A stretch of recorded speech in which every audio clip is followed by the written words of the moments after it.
Nabigyang buhay ng sining ang kagandahan ng kalikasan sa art exhibit na pinamagatang Masterpieces of Nature na tampok ang mga likhang obra ng mga local artists sa gitnang Luzon.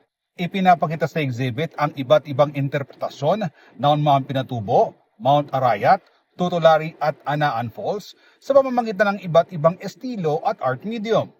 Layunin ng exhibit na hikayatin ng publiko na pahalagahan ng koneksyon ng tao sa kalikasan sa tulong ng sining.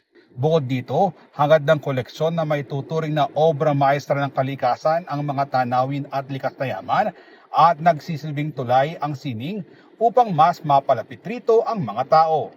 Sa panahong kinakaharap ng maraming komunidad ang epekto ng climate change, pagkasira ng kalikasan at urbanisasyon, itinuturing ng ilang artist na mahalaga ang papel ng sining bilang paalala sa kahalagahan ng pangalaga sa likas na yaman. Kabilang sa mga artist na lumahok sa exhibit, sina Doji Arellano Aguinaldo, Jenel Bodino, Jessica Carino, Lloyd Takayanan, Eileen Gonzalez, Julius Gonzalez, Marilu Milan, Katrina Santiago, Art Sumalde, Ramil Tumampos, pati na rin sina Martina Noel Abalos, Amanda Aquino, Susana Elaine Basilio, Sheena Marie Gonzalez, Jericho Gonzalez, Stephen Gonzalez, Ardrin James Lising, Aaron Jeramil Tumampos at April Villanueva.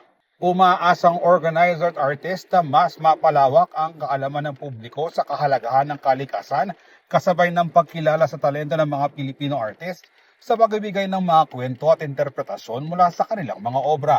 Bukas ang exhibit sa publiko hanggang katapusan ng Mayo sa Swiss Hotel sa Clark Freeport na nagbibigay ng pagkakataon sa mga bisita na maranasan ang kagandahan ng kalikasan sa panibagong perspektiba ng sining. Ako si Jody Dizon Mercado para sa CLTV 36 News.